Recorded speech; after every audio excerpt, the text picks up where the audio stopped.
There was that brief second you kind of forget what you're doing before you do it. Okay, I am feeling very awesome right now.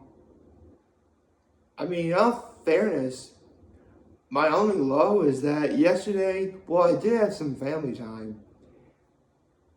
It really wasn't that much because both my parents were busy doing stuff, so I had to make them like dinner and do some stuff for them around the house.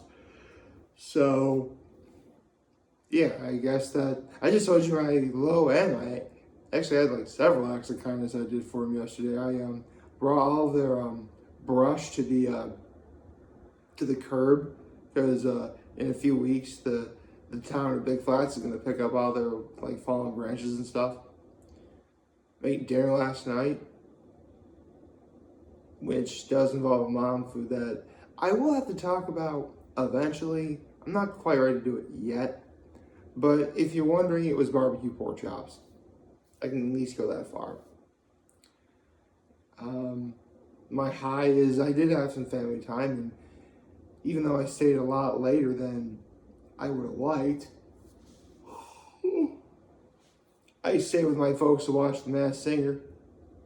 It was actually really fun. Although I'll talk about those results in a minute. But first things first, good morning and happy Thursday, everyone. Ooh, it's Thursday. We get hot ones today. Josh Brolin. It's gonna be awesome. Okay, so last night, and it kind of not bothered me, but I'm like, okay, I'm like moving at like 60 miles an hour here. So the way last night's episode of The Masked Singer worked was obviously Group B would be able to perform, but rather than just vote the essentially the weakest member off like they usually do, what they wound up doing was they eliminated one person after a duel. Yeah, the two contestants who got voted the least amount of times, they got to they had a sing off, if you will. And so I'm wondering, Group A did not do this, and it kind of bothers me, like, why Group A didn't do that format either. I mean,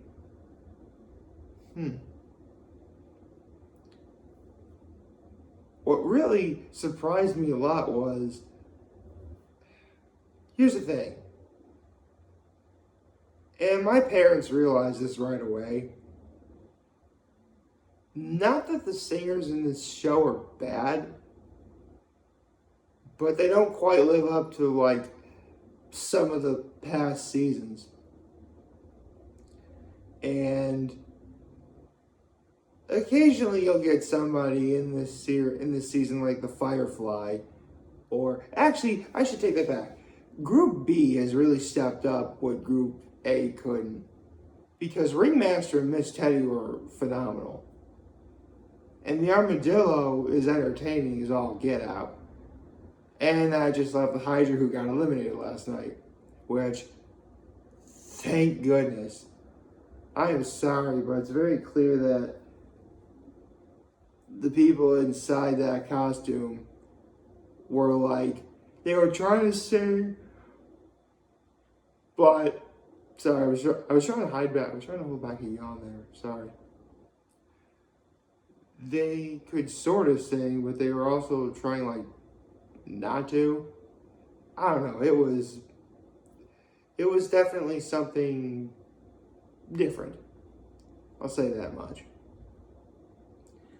But in the end, it was, an entertaining evening. Again, I just mentioned the Hydra got eliminated, but throughout the night, everyone got to sing. The Ringmaster did Super Bass by Nicki Minaj.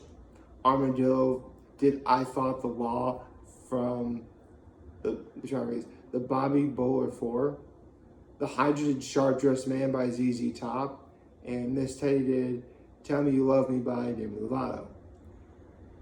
In the end, the Armadillo and Hydra had to do the sing-off. Now, throughout this evening, I was thinking, okay, they want to have a finale in each group where all three, teams have one representative in each. So I was for sure, but also horrified at the idea that the Hydra was going to move on. But thankfully that wasn't the case. Hydra did Two Princes by Spin Doctors, but Armadillo did Walking the Dog by Rufus Thomas. And he was awesome. So, yeah. In the end, there are no more representatives from Team... Actually, I think Hydra was the only member from Team Bad in Group B. But right now, all of Group B is being represented by 2 members of Team Good and 1 member of Team Cuddly. Obviously, the Ringmaster Armadillo will be Good, and Miss Teddy being Team Cuddly.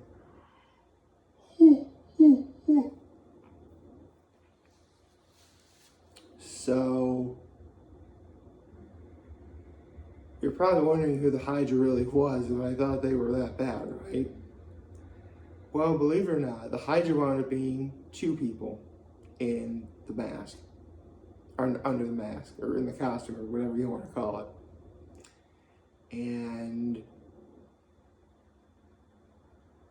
unless you know about magicians and comedy, you're not going to know who these guys are. But for those of you who would like to know, they were Penn and Teller. If you don't know who they are, I just mentioned they are magicians. I just said that. And the comedy aspect comes in when they want to add comedic flair to whatever magic tricks they were doing. The most classic gag of all of Penn and Teller's stuff is easily the running joke where when they're both on stage, Teller doesn't say anything. It'll even get to a point where sometimes Teller's about to be like, and then Penn just interrupts him and says probably what he was going to say. Again, it's a funny gimmick. It really is. And there is a reason why they have been the longest running magic show in Las Vegas for, gosh. How long have they been in Vegas for? I know they've been there a long time. I mean, I was little when Siegfried and Roy were still around, and I don't want to get into how that brutally ended. Hold on, I'm going to look this up real fast. One moment, please. Yep. Alright, let's see. Actually, what am I doing? Okay.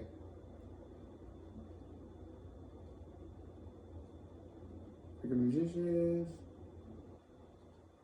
Okay, they've been together since, gosh, the late 1970s. They've been together for a long time. Okay, yeah, I just said, Teller generally does not speak while performing, and instead communicates through mime and non-verbals, though his voice can occasionally be heard during their live shows and television appearances. Okay, yeah, I just said that.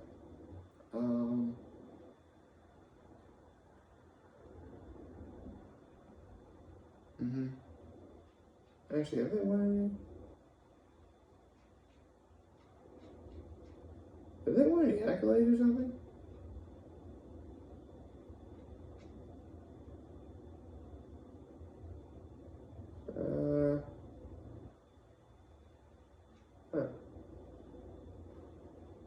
I thought they may have won like an award or something. Oh, well. The point is they've been together since you know, forever. Or, yeah, again, since like the late 1970s. And when they had to do one final performance, the artist formerly known as the Hydra, whenever uh, it was Talbot's turn to sing, he put like the fan over his mouth so no one can see his lips move or whatever. And but I gotta say, it was a very funny gag, I guess. I mean, it was very clear that Penn and Teller went into this thinking they were never going to win. So they wanted to make it as goofy and like, it's so bad, it's good sort of like vibes to it when they sang, which I can respect that. But, I mean, the Hydra is quite possibly the biggest costume the Masked Singer's ever done. And there could have been so much more with it if, like, you know, you had whoever was underneath the mask, like, try and sing. I don't know, maybe I'm overthinking it. But right now, all I can do is think, you know, who's going to go on to next week. Well, who's going to win next week, I should say. I mean, straight up, I don't think the Armadillo, no offense to those who are fans of the Armadillo, I don't think the Armadillo is going to win next week. I mean, normally in these reality shows, if you're like at the bottom of the barrel but just scrape by with making it through the next round, your days are numbered. And next week they're going to eliminate, you know, 2 people. They should eliminate 2 people. That's how they did in Group A. So, Armadillo probably not going to make it till next week. And that just leaves Ringmaster and Miss Teddy. For sure, the clear best singer in this group is Miss Teddy. No questions asked. However, Miss Teddy is really only just being like whoever is obviously he's underneath there is like a great singer in her own right, but I'm blanking on what I'm trying to say. I'm trying to say is like she sings well, but she doesn't really like do many moves and dancing or whatever. You know, she's just pretty much, you know, stationary for the most part. Ringmaster can not only sing well, but she actually like is moving around, dancing, being entertaining, being a show woman. Is obviously the Ringmaster is. It's clearly a woman underneath there. So it's gonna go either way. You know, do you want like, can one aspect of a singer's performance carry them through? Or do you really need like the whole is greater than the sum of the parts like in Ringmaster?